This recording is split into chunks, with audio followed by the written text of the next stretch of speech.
Everybody, welcome to Hit Rewind. This episode, we're diving into the albums of 1996. Of course, we've expanded upon top 10 because, well, we're a little gratuitous. It almost went beyond 12 this time. I was actually contemplating 14. But these episodes are long enough as they are, and I torture John, who's on the other side of his phone, enough as it is. Hey guys, it's early. It is. This is the earliest we recorded in a long time. I was telling him that you could always tell when we record early in the morning because my sinuses have not cleared out yet. It's like, oh, I'm going to need some water. I need some whiskey. It's too early for day drinking. Is it, or is it the end of the day? Yeah, that's probably true. I think it's weird when they combine two things that make no... Like, they conflict with each other, like coffee and alcohol. What's the point? I don't understand. Do you just really like the taste of coffee? Because you're not going to get that boost. Yeah, well, there are those people who do like the taste of coffee. I do love the taste of coffee. God help them. Oh, I love the taste of coffee. Alright, so, yeah, like I said, we're in 1996. Top 12 albums. We split it into 2 episodes because, good lord, they could be long. So, you were up first because I went for 1995. Yeah, as I recall, that's how it went. So, I'm going to kick things off with an album that I'm pretty sure there's only a small group of people who've actually ever heard about this, although we're in good company. And that is Mother Superior, the heavy soul experience of... I learned about this band in such a weird roundabout way. Long after they were a thing. They were the second incarnation of the Rollins Band. Really? Yeah, then they ran from 97 through 2001 or something like that. Excuse me. And apparently, Henry Rollins didn't want them to be credited as the Rollins Band. He wanted them created like the releases that he had. He wanted as Henry Rollins and the Mother Superior. Because he loved what they did. He respected them so much, and he wanted them to not just be, oh yeah, they're my backing band. So, after hearing about that, and then re-listening to those records and kind of going, shit, yeah, those are a little bit different than the first incarnation, I ended up going into listening to a lot of Mother Superior, and holy shit, these guys are fucking amazing. Yeah, I'm shocked. I have never heard of them before. They're not exactly like top 40, but this is when this kind of alternative music was so popular at this time. I wouldn't have been surprised if at least one of these had broken through. But it's just really a kick-ass rock and roll, but kind of like a little retro, almost like a southern 70s vibe almost. Yeah. They're a really great blues rock band. Yeah, like I'm thinking like a little bit like Wolfmother is. Yeah, and that's the thing is they do expand their sound a little more. It's not just blues rocky stuff, but I mean it's this album, everything on it is great. Waitin' on Ya, Guess I'm a Fool Again, Can You Hear Me, which is the opening track, I think. Fool's Prayer, The Wiggle. I mean, everything about this album is incredible, and it's a shame that they had never really gotten the love that they really deserved. And I mean, so much so, Scott Ian of Anthrax was a fan of this band. Wow. And he ended up putting together this at the time it was a tribute band called Motor Sister. It was with his wife, vocalist Pearl Aday, Arbor St. bassist Joey Vera, the White Zombie, Rob Zombie, drummer John Tempesta, and also the Mother Superior vocalist and guitarist Jim Wilson.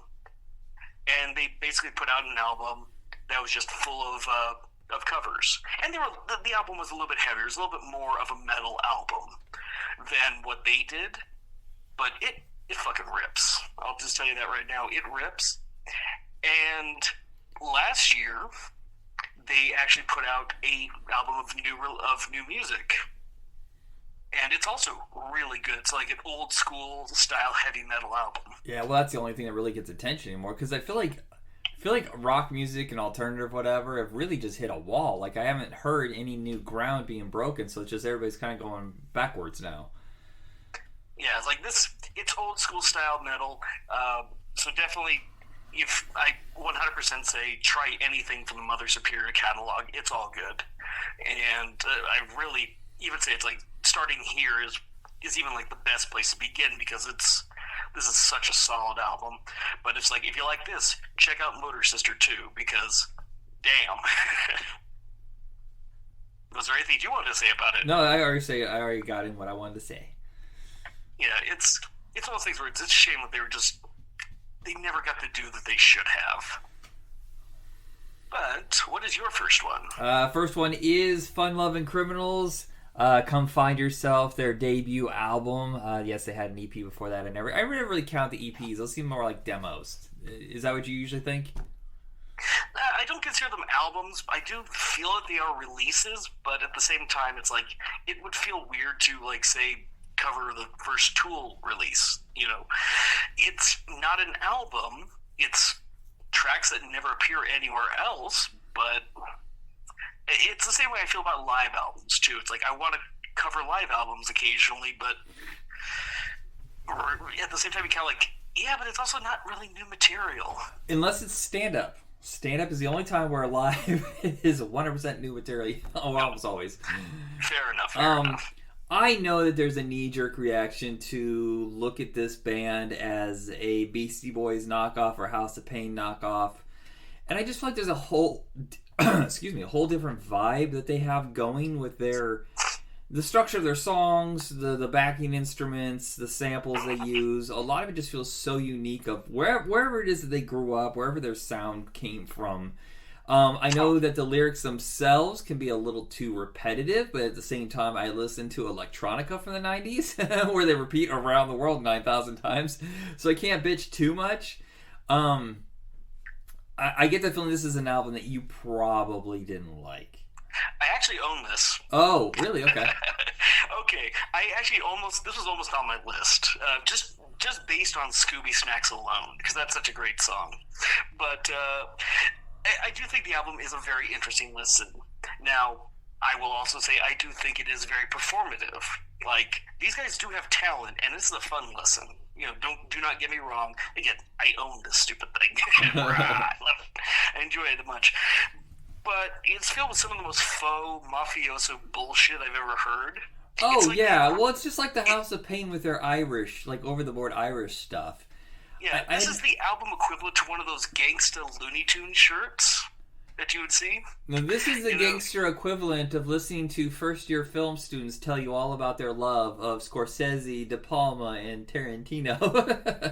Yeah, it's like, I don't know about them on a personal level, and it kind of feels like they're in a way, they're kind of like as genuine as, say, Kid Rock is in his cowboy persona. Right, it's yeah. like, bitch, you're a rich kid who's just performing as if you're you're trailer trash. We just lived in a fucking mansion. And it's like, yeah, you kind of said this, and this is a New York band. And like a lot of New York related groups, there's very much an emphasis on hip-hop culture. Dude. In music in general, like, again, Beastie Boys, punk band that, transitioned to hip-hop, and there's nothing, it's like you can hear it in the sound. Biohazard, the metal band Biohazard, is very hip-hop oriented, even though they're a pretty, hardcore metal act. It's just kind of a thing about New York and hip-hop is that it just kind of seems like it's part of the DNA. Yeah. I was just looking right now at the lead singer. He did a lot of time for crimes, and he got busted for dealing cocaine, so I guess he does know some of that. True. And all that's the thing is, I would not necessarily go against the bona fides, but they're very much the, New York mafia is a lot of things, like the John Gotti and stuff like that. Yeah. It's just... It's that kind of, that's where I'm kind of going with the performative stuff. It's not necessarily that. Oh, yeah. Nobody in the right fucking mind would have freed John Gotti. That's what? Yeah, it's silly, it's enjoyable, and I definitely go like, it's a fun listen. It's so strange that they're in the middle of all this, posing as gangster kind of stuff, is that they have a cover song, which I didn't know at the time was a cover until 10 years ago. We Have All the Time in the World from, I believe it's from On Your Majesty's Secret Service, which Louis Armstrong sang. And he does a pretty good version of like his own interpretation of it. Oh, definitely, yeah. It's literally like the fact, the type of sampling that they do. It's a very, very interesting album. Yeah, like, I love the just instrumental. like cultural, yeah. Just this weird little relic of the 90s. All right, your turn. Okay, now there wasn't any chance I was not going to do this album. To me, this is a perfect album. It is probably my favorite album the entire 90s, and that's including the 2 Tribe albums that I told you all are mandatory albums to own if you like music. We're talking about Tool's Enema. Yeah, that almost made my list. Yeah, it's well, like, technically that did make my list, but I sometimes I go overboard and you have to take a few. And it's also the thing is I have these lists built out, long in advance. I've already, since we started, I'm already through like 99. Not entirely serious. Well, let's not go into that. Now, granted, this is the start of the pretentious lyricism that Maynard is a master of. He has a gift of saying so much without saying anything, or at least saying it clearly. But that's really what kind of good art is. You allow the audience to draw their own meaning from what you present. But he seems to be a guy who has a lot to say, but also seems to want to say, no, shit, I was writing this while listening to Eulogy, wasn't I? There's tracks like Hook with a Penis, Third Eye, and Enema, which you have no problem figuring out what they're about. Right. I mean, they're very, very thick. But then you get to things like 46 and 2, or H, which is my favorite song on the album, and from Tool in general. And what the fuck is he talking about? I mean, okay, 46 and 2 might be centered around some ideas by philosopher Carl Jung, as well as the esoteric researcher Drunvalo Melchizedek. But would you have known that? I'm guessing the Jung I can guess the Jung stuff because I was all about philosophy in college, and that's fucking my jam. But the rest of that shit, that was a Wikipedia look, because I don't know what the fuck he's talking about. It's like genetics or some shit. Maybe. Yes. But that's the thing. This is an album that's a brilliant bit of heavy metal music. It's got the beginnings of the prog stuff that, well, let's be honest, kind of makes the more recent albums very difficult to listen to. But, oh god, I just lost my notes. It's so weird. Nobody sounds like Tool. As hard as they may try, I have never heard anybody have this particular sound. And it's cool when you have like a signature sound that no one else can replicate. Well, that's just it. Like, it's these, they make interesting, these bizarre sonicscapes. You get, like, the songs are so varied and filled with, filled to the brim with music. But then there's also these little interstitials. Now, these may or may not work for you. Mileage may vary on these. But you get things like The Message to Harry Manback, or Die Ir von Satzen, which is this heavy industrial-esque track, kind of like in the vein of like Ein Stunde der Volten. I don't even know what you just said. I really need to get to them. I keep wanting to, and I keep not finding the right thing to torture you with. But it's basically, it's a recipe for Russian tea cakes with hash, but it's delivered in this angry German voice. Weird.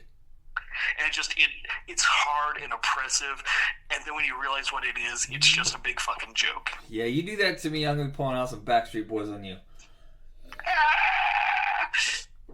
Tell me why. But yes, this is such an amazing album, and hands down, I think the best Tool album. Alright. My next album is Tiny Music from the Vatican Gift Shop by STP. Look, this is a weird bag of sounds, and I understand why it didn't do very well. It kind of was like the end of that era of STP. For one reason, Scott Weiland now was completely just destroyed by his own drug use, and the band would break up, get back together, break up, get back together. You remember Talk Show, and then Scott Weiland had the 12 bar songs or something. They had all these spin-offs for a while because they couldn't get along and couldn't get an album done. Yeah, and this is actually the first STP album I owned. Oh, is now, it? Okay. And it's not as good a rock album as Purple or Core. Oh, no. Well, it's a whole different vibe. Oh, yeah. And I think it's like, it's got that, it's like, let's just say, like, you got the singles, Tumble in the Rough, Big Bang Baby, Tripping on a Hole on Paper Heart. Lady Picture Show, I think, was the one that broke through on the top 40. But it's like I'll say this, my favorite song on this album is Art School Girl. Yeah, it's a pretty good one. Which has this little twangy guitar and this little heavy hard rock chorus. But it's like this mix of 60s psychedelia and like bossa nova. Yeah, it's really strange. Well, you hear little flecks of their weirdness on Purple, especially that final hidden track. Like, what is this? And it's just like, it's a little indulgent, I'll say that. But it's also, they needed to break out of the mold of what they had, like, for the first two albums, they were always considered a Pearl Jam clone. And this one, they finally sound like this. At most, they sound like maybe they're picking up what Jane's Addiction had left off when they broke up. Well, it's also, now at this point, grunge is dead. Yeah. So it's weird. Kids look back and they'll think that grunge probably lasted a decade. No. It was literally all these guys had at most 3 successful albums, and then it just kind of faded away. Yeah, it's like, and even then, it by that third successful album, that was kind of like the swan song, everyone's last hurrah. Yeah, because and everything after that was like an anomaly. Like I remember Pearl Jam had a couple other albums that kind of did okay, but we're not talking anything past platinum, and like one hit maybe they saw off, on MTV. It wasn't getting radio play. Yeah, it's weird, and that's just it. Like you have these bands now trying to find an identity, and like I said, they kind of tried to go for like the psychedelia thing that was starting to kind of happen in music. Yeah, 60s nostalgia was finally, well, I mean, we had 60s nostalgia in the 80s, but it was all kind of sad 60s, like oh, let's talk about Vietnam finally after all these years. That I understand, but then there was kind of like you remember how weird the late 60s got? let's bring out some of that. Yeah, well, like I say, it's like this has more in common with what was it, Peppermint and what's that? Well, never mind, I can't think of the damn song title. So it's the one song that anytime you see a 60s thing where they talk about drugs, it's usually that song that plays. Yeah. Well, you remember the video they had where they shot it on really old video? Was that Big Bang Baby? Was that the first single off this one? Yeah. Yeah. There was just a vibe that I feel like they were a step ahead of everybody else of what was coming, like, late 60s, early 70s nostalgia, and then like kind of like a retro look in their video shoots and stuff like that. The fact that it's called Tiny Music from the Vatican Gift Shop at first made no sense to me, but if you think about the eclectic variety of the songs, like each one is so unique, it's like shopping in an audio gift shop. Like there's just gonna be different random oddball things that capture your catch your interest. Yeah, it's a weird mixture of tchotchkes, oral tchotchkes. Yeah. Okay. Did you say chalk cheese? I'll take. I said chalk cheese apparently. Yes. That's it for me on this one. All right, so next up, there's gonna be. I'm not doing these together, but the next 2 albums are going to be the 2 ones that one I'm hoping that you liked. One is one I think you liked when we were talking about on the set lists. Okay. But we'll see which one. We'll see which one it is. The first of these 2 is In Flames, The Jester Race.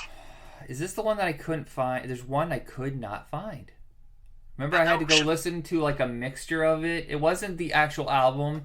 It was like a mixture of songs on Spotify, and then I had to go over to YouTube and find it, but they didn't have like the whole album all together. That's the one that threw me off because I can't remember it.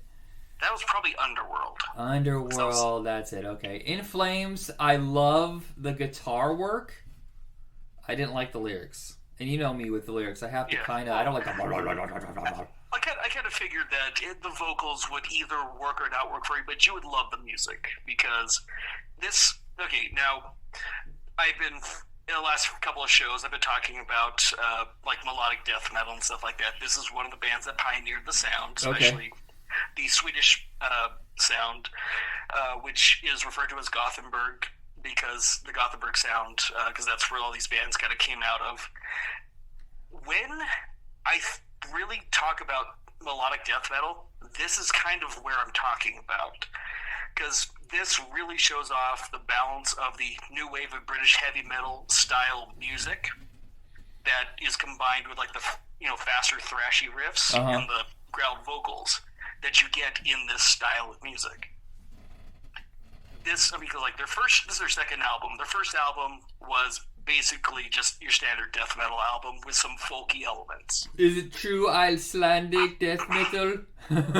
Or no, it's black metal. Shit. Oh yes, true Icelandic black metal. God, I haven't yet to get to do that. You're going to have to listen to one of those eventually. That fucking movie, man, is locked into my brain forever. Holy shit. But these, like, what they did is also in some regards the precursor to metalcore, because this album does also use a little bit of cleaner vocal styling, not as much, but not everything on this album is growled. But I will say this: you hear the song shift immediately from, like, if you were listening to the first album or any death metal album, really. Moonshield starts almost acoustically. It's like this just, this nice little pleasant guitar riff that you're hearing, and then it kicks off into the harder guitar work and then the growling vocals. But it's when you get to the second track, this instrumental, that I don't give a shit what your feelings are about death metal.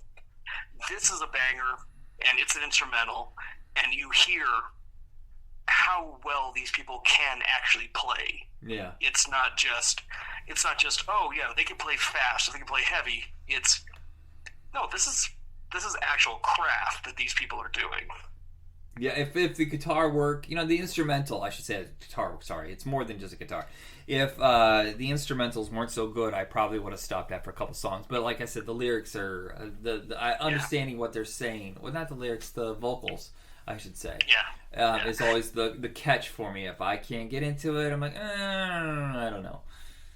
And it's like, and the same thing, the album is kind of based around a theme, because you also get to the title track of the album, and it builds. It kind of, like, the little instrumental sounds are kind of what make up the lead song on this, but it starts building from those basic things, getting faster and faster and faster until everything kicks off, and then it becomes, a growly track. But this is kind of, if I was to hand you a melodic death metal album, this is really where I would have gone first. But we're doing it by decades and not genres. Right. Well, that's what our perfect concert playlist is for. We pick, 3 bands in a genre or a sound that, whatever, that's similar or whatever, and we build a concert around them. That may happen. Yeah. That would be fun to do, is if I could get you to try and do one for melodic death metal and give you 3 bands of that. It'll be really hard, but we'll try. What's your next one? All right. So, almost the polar opposite is Villains by the Verve Pipe. Look, I know that sometimes I dive into, like, kind of dad rock, I guess, if you want to call it now. It wasn't dad rock at the time. Alternative music that appealed to girls in coffee shops. But I really love this album. I went and saw, this is the first secular concert I ever went to. 2 of the 3 bands that were at this concert are on this list. You'll never guess the other one.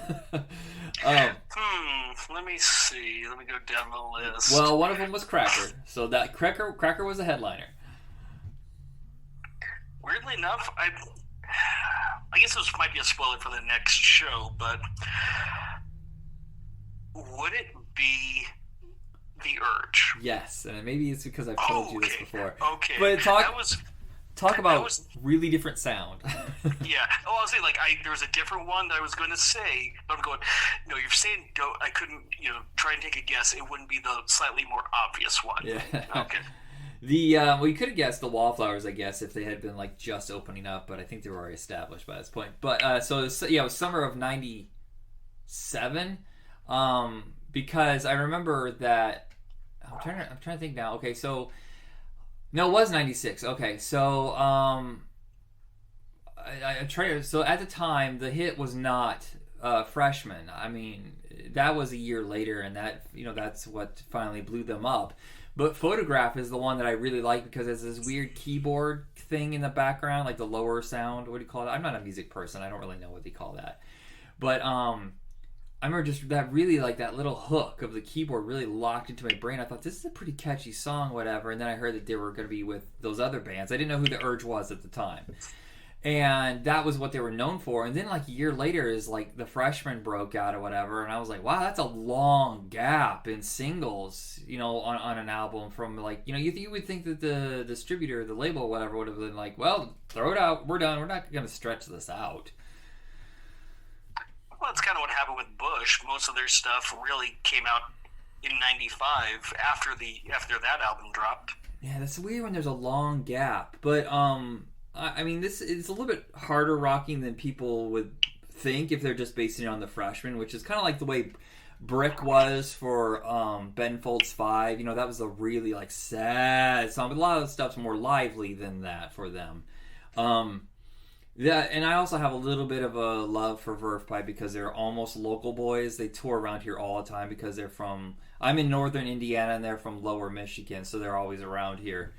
And so I've seen them more than once, and they were just in town. I was trying to go, but it was just solo acoustic. I was like, I'm not doing that. Ugh.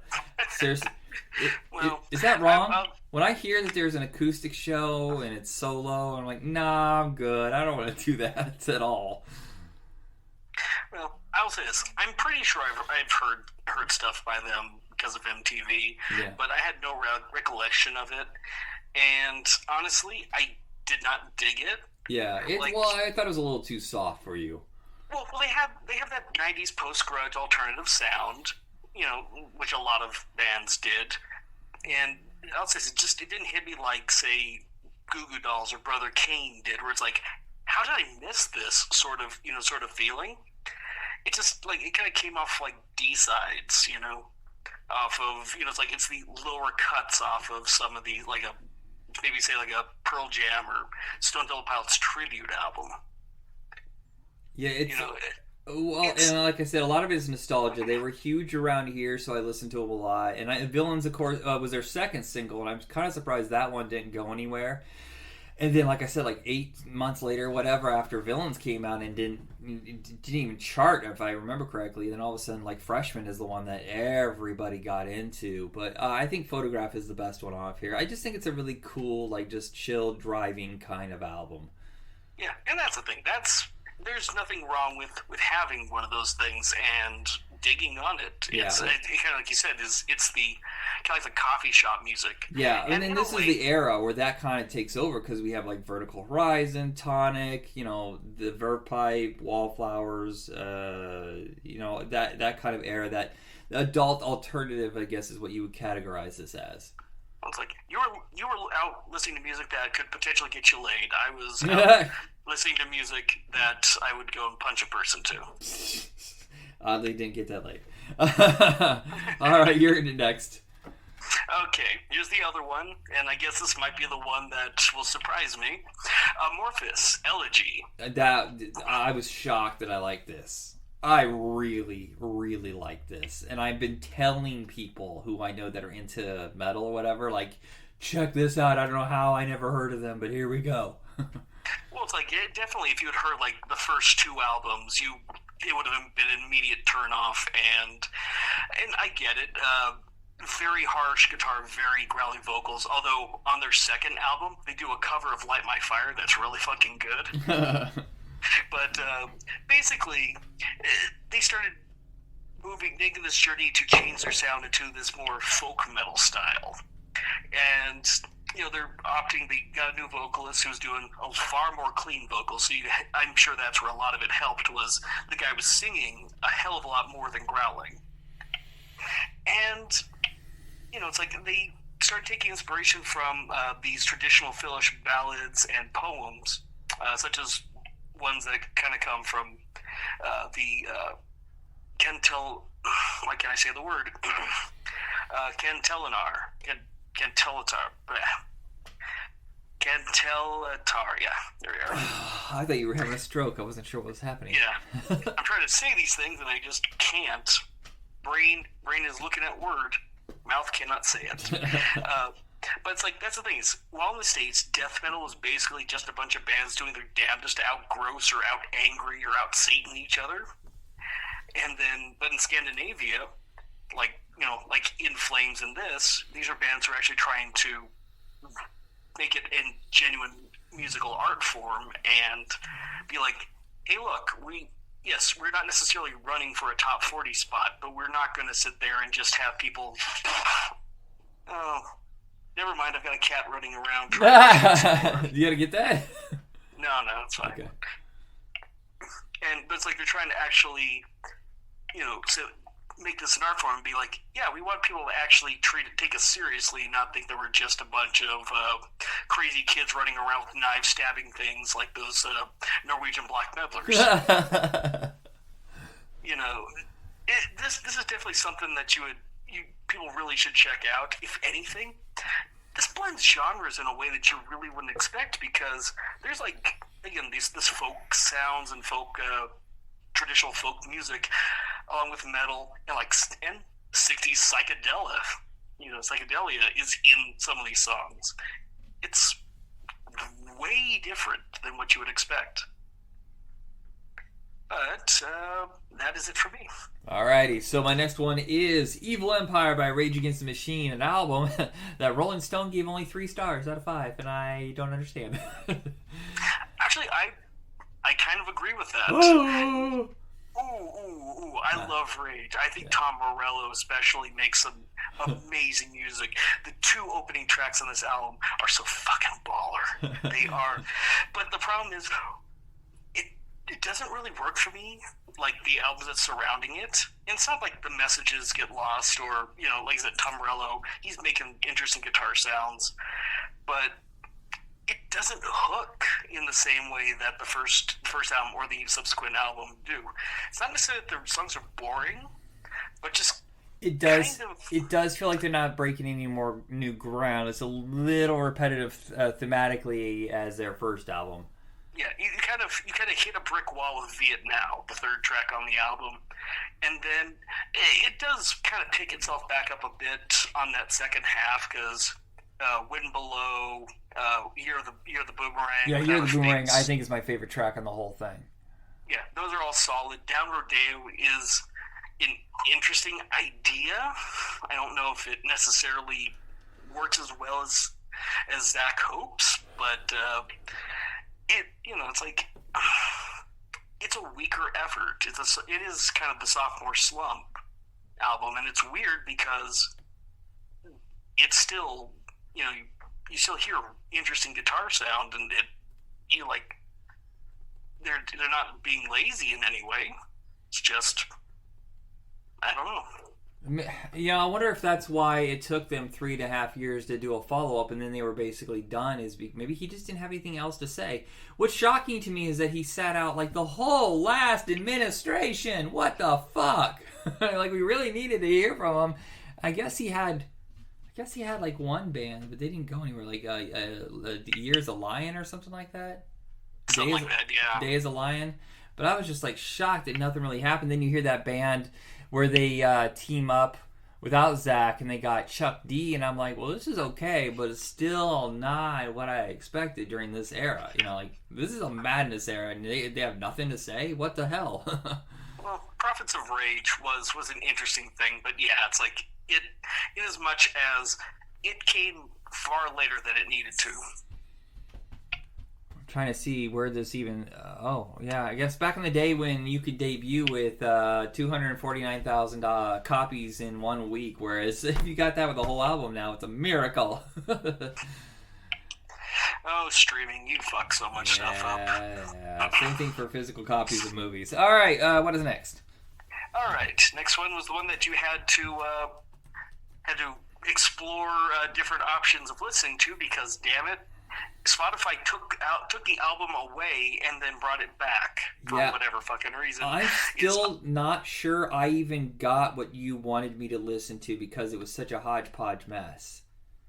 But the album is Underworld. The title is Second Toughest in the Infants.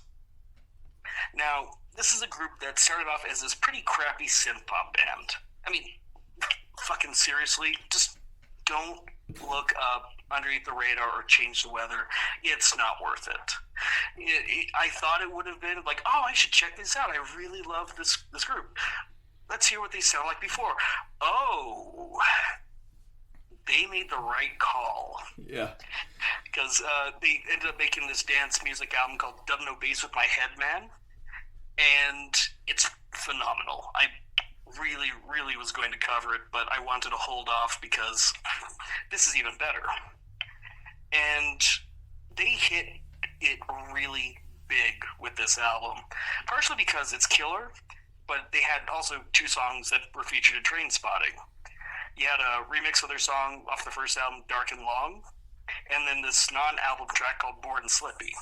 And that's the one I was hoping that you would listen to because it's kind of was thought of as their signature song, and it's never actually appeared on a regular release. Huh.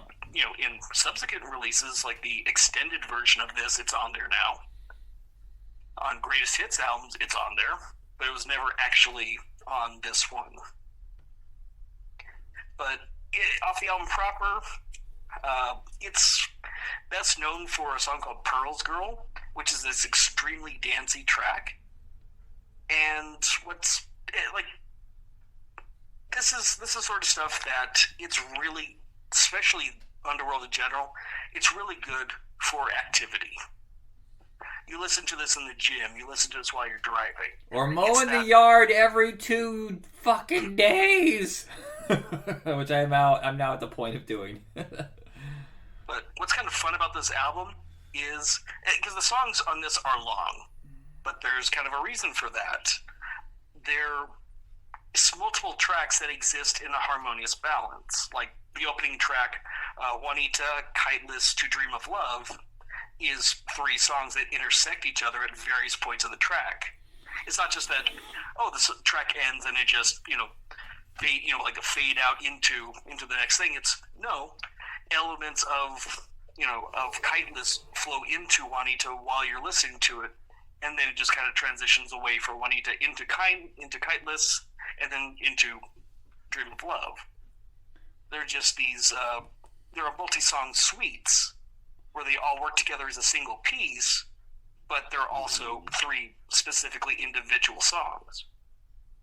It's kind of why that they're done in this way, where they have colons instead of like slashes or something, because they're intended to be a single song, even though they've got a live album. It's like, oh yeah, it's just we're just going to do the first 2 parts. We're going to do Juanita and Kiteless, and we'll leave the 3rd part off, and it doesn't feel like you're missing anything from the song. Like, oh, where's the last third? Oh no, Kiteless did end, and it feels like Kiteless ended. I have nothing to add. I'm sorry. Yeah, I couldn't really get into it. I'm disappointed. Honestly, out of all the electronic stuff that I've ever done, I kind of would have felt this one would have been closer to your jam. I don't know why. There's a very particular sound I like with my electronica, and sadly it's mostly of the bands that broke through. I don't know if it's because I'm conditioned from listening to it so much. That's what the sound I look for, or it's just that just happens to be what my ear goes, okay. Well, like I said, try looking up Born Slippy with the parentheses Nux. That I'm pretty sure you will recognize that one. Okay. But what is your next one? Another dad one. Bringing Down the House by Wallflowers. It's just so funny, the you mean juxtaposition. Bringing Down the Horse? Bringing Down the... Is that... My handwriting sucks. Wait, now hold on a second. Why would you bring down a horse? Isn't it? I don't know, but Why would you I thought you had spelled it wrong. It is Bringing Down the Horse. Son of a bitch. I wrote it down and I thought it was House, but I just because my brain said it's House, I guess. Wow. This whole time I thought it was Bringing Down the House. Huh. The soundtrack to the Steve Martin Queen Latifah movie. This is one that me and my sister really, really bonded on. But also the fact that the guy who lived next door to us in college was in a cover band, which my roommate eventually joined, called Flipside. And they played coffee houses, and they're always doing covers of Wallflowers, so a lot of it is just locked in my head permanently. I think a lot of people think that this is just sappy kind of ballads like 6th Avenue Heartache and Three Marlenas, but if you really listen to the album, it is a lot more hard rock, and it's not hard rock, but you know what I mean? Like, it's more bouncy and faster paced, and a lot of people probably have an idea of who the Wallflowers are, especially when you think, oh, he's the son of a famous folk singer or whatever. It's like, well, once Dylan went electric, it got different too, but for some reason you have it all locked in his head that he did acoustic folk stuff. What did you think of this album? Okay. Like I mentioned with Verve Pipe, there are bands that I've heard later on, and I've said this a few times, that's like, if it weren't, I feel like an idiot for not really listening to it at the time. It was due to some asinine teenage rebellion. I'm too cool for that. I'm going to go listen to some metal now. Yeah. Bullshit. And about a decade ago, I started listening back to a lot of these things from the 90s that I really discounted. And one headlight was a song that I really felt dumb for not liking. Huh. And let's be honest, MTV really fucking overplayed that stuff. They pounded. And radio as well.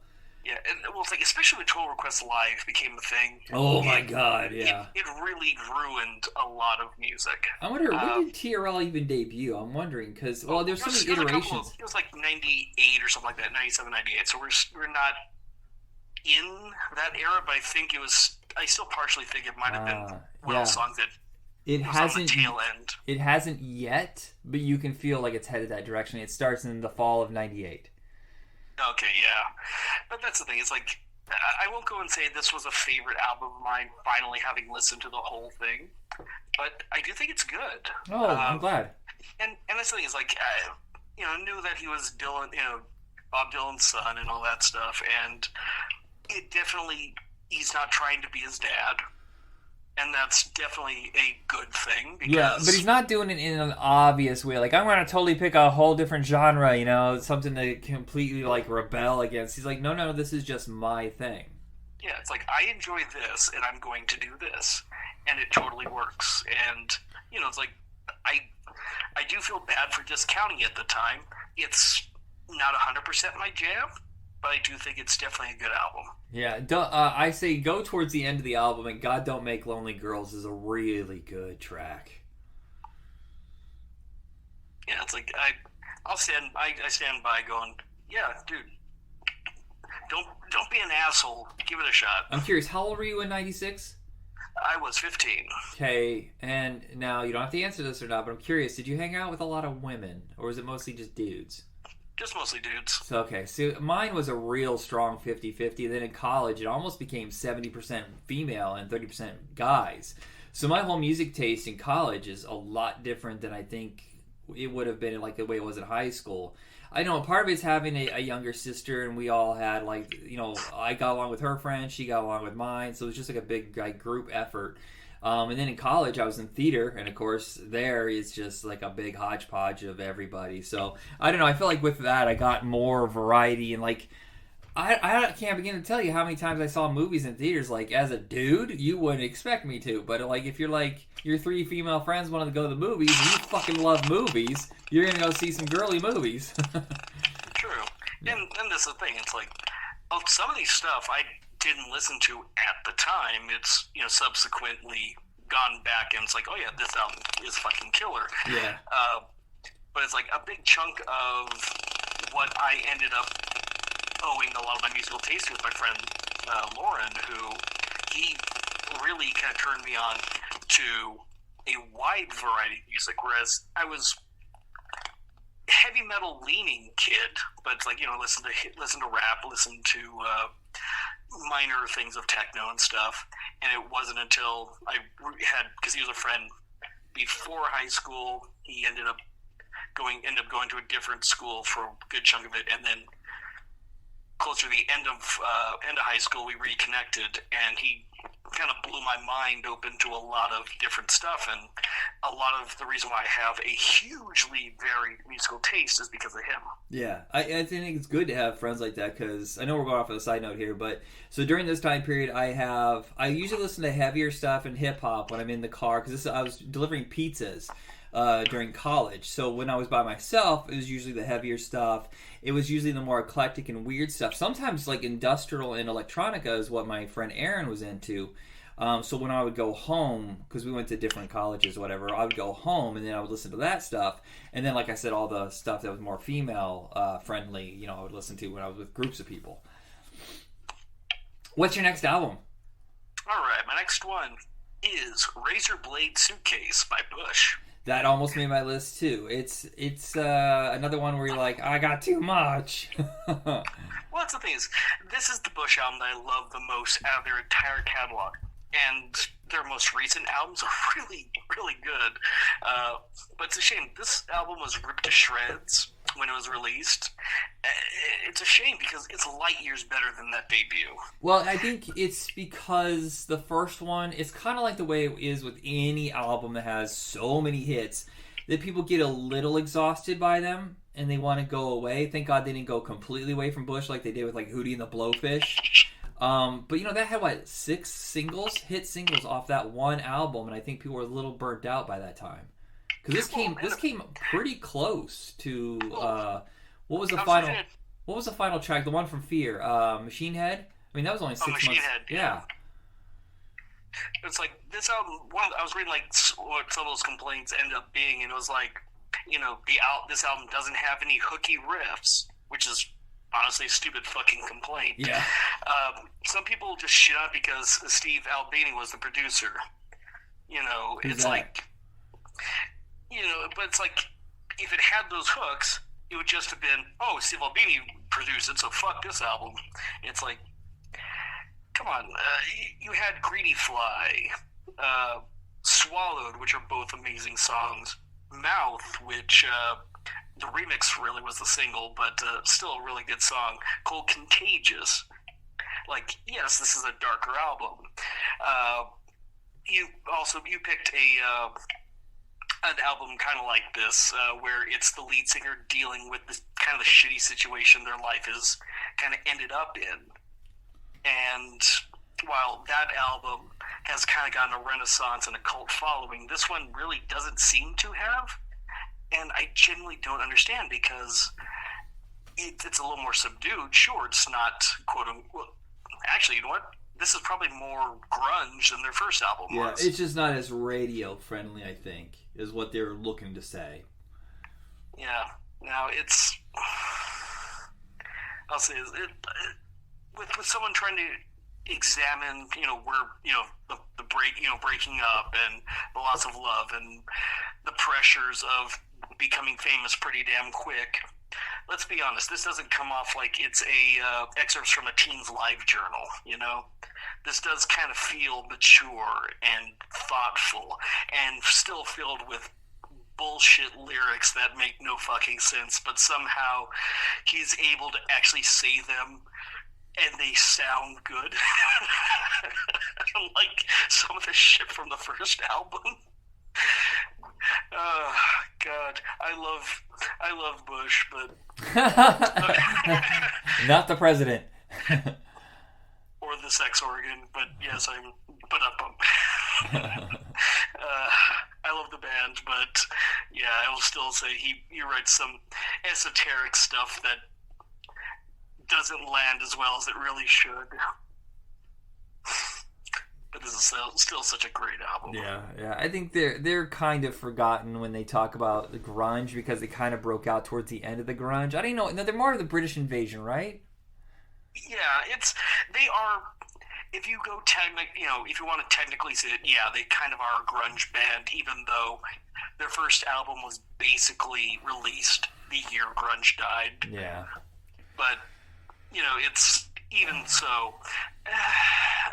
I've always just kind of associated them as an alternative band in the same way that I kind of feel like Smashing Pumpkins is more of an alternative band. I remember like we did that episode a couple years ago where I was like, aren't they Canada's grunge? You're like, not really. It's like they are and they aren't, and it's, you kind of sit there and like, you can argue both ways, but like I said, I've always kind of associated them mainly because we were talking about the singles being distributed. A lot of their singles were released in '95, so it'd be kind of like quote unquote post grunge style, era. So kind of more when you have what we think of now as alternative music being that thing, even though grunge. No, I just gotta throw my hands up now. trying to define genres in a time where people are just throwing spaghetti out the wall and seeing what sticks. My turn? That is your turn. That seemed to be a list, right? We have gotten through 6, so. Okay, yeah, well, we always stop halfway through, so. Because I'm an old man, I'm tired. I haven't had any caffeine whatsoever. God, I'm on the fucking... Yeah, so you got your last one to go. Yeah, I'm on the ropes here, people. So my last one is, I think, the only other album that the Dust Brothers produced, like the whole thing, because I think they only did singles or parts of albums. This and Paul's Boutique are the only 2 albums that Dust Brothers did, and it's Odelay by Beck. Okay. I kind of teased this and mentioned this before. I really do not know how I feel about Beck. Like, okay, his stuff is basically a genre unto itself. Yeah. Well, I mean, he switches genres, though, constantly, though. That's the hardest thing to pin down with him. Yeah, it's like, this album is alt-rock, it's hip-hop, it's all sorts of stuff. I like it. It's hard. Truly, it's one of these things where I want to like it. I also think that it's too much at the same time. It's almost too twee, too weird. Yeah, it's like part of me goes, it feels like he's trying too hard to, like the pretentious way of, well, I'm not going to let labels define me, right? Sort of thing. But I've never seen him, in any interviews or anything like, seem to come off like that. Like, that's the sort of thing that you would, this is going to be a slightly weird pull, but it'd be like the guys from Oasis. It's like, I can see them being pretentious jack-offs and, 100% believe that they would, cross their arms and be like, oh yeah, I'll never let the labels define me, sort of crap. And Beck just seems to be a guy who's just like, I love stuff, I'm going to make stuff. And so it's like, the album is genuinely weird because I think the guy's genuinely weird. Yeah. Well, 96 seems to be a year where more eclectic, oddball stuff really broke out. Like, like you said, grunge is dead, punk is its own little revival going on, and then we got, like, just oddball stuff. I mean, what other year would you get the Squirrel fucking Nut Zippers, with a hit song? True that. Yeah, it's such an unbelievably creative, odd era that I don't think you're ever gonna see again. It's just like 95 to like 98 was just like, whatever sticks to the wall, fuck it. Yeah, I think I like Beck more as a singles artist, where it's like the individual songs, like Devil's Haircut and not Losers off the previous one. Yeah. Well, did you think that I was convinced he was going to be a one-hit wonder. It was too goofy. It was too unique. There was no way that he was going to have another hit song. And holy shit, I'm shocked when this came out. And there was numerous hit singles. It's like, I'll be honest, I kind of thought Devil's Haircut came after this one. And same thing with New Pollution. No, it's New Pollution I thought was off the following album for some reason, because Devil's Haircut and why can't I think of the other big song off this one? I keep going back to Loser, and I know that's not it. Well, Where It's At is the big one. That was the first one. Where It's At. Yeah. Those two feel like they, weirdly enough, belong on the same album. New Pollution feels like, that was when everyone was doing stuff for the Austin Powers soundtrack. It's kind of like that, and then was it Lenny Kravitz doing American Woman and stuff like that, where it's like stuff like that. That felt like it was pushed a couple of years down. Yeah. So it's weird that song is on this album. But then again, this is a weird album. Yeah, Where It's At always sticks out in my mind, not just because of it was a hit, but because that line, I got 2 turntables and a microphone. And I remember at work, this is like a decade ago, and I was pulling extra hours, and my boss said on the walkie-talkie so like everybody could hear. They're like, Michael, thank you for staying longer. Is there anything I can get you in the store, like a snack or something? I go, yeah, I wouldn't mind 2 turntables and a microphone. And dead silence. Except for one dude all the way at the very front covering the check lanes, uproariously laughing. And that, you know what, that works for me. If I can get one person to laugh at my little stupid joke. Well, it just makes me think of the Futurama episode, too. Oh, yeah. When Bender gets his chest all ruined or something and it turns into an instrument. Yeah, so they're just playing Where It's At, and he's doing the 2 turntables and a microphone part. I like Derelict a lot. It's a very strange, odd, dark song. For some reason, it always sticks in my head. Yeah, like I said, I genuinely found out I had more to say about it than I thought I did. But, like I said, I don't know.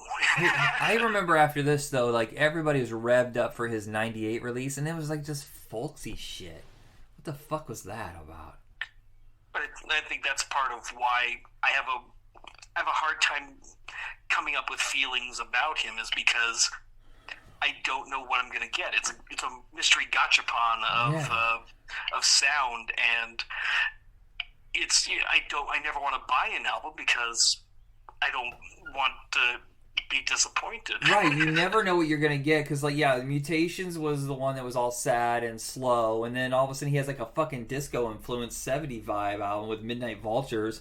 I remember Guero. Guero's probably the closest to being a sequel to Odelay, and that one's great. I love that one.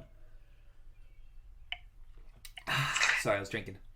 All right, well, luckily we're now at our hour point, and we finished half our list. We'll come back maybe later in the day when we're both more awake and I don't sound like this.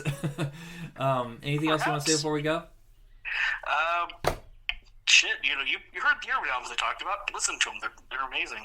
Especially Underworld. You need to listen to Underworld. Come back to the second half of the show and tell me what you think. Okay. Yeah, people leave us notes what you think if you found some new albums. I'm like, my stuff's pretty mainstream. I'm sure you're not going to discover anything new out of that, but him definitely. Tell me why if you know Einsteinsen, tell me which one I should cover or should have covered and should feel ashamed for not choosing. All right, everybody, rock on. That's it. Nothing else to say. See you later.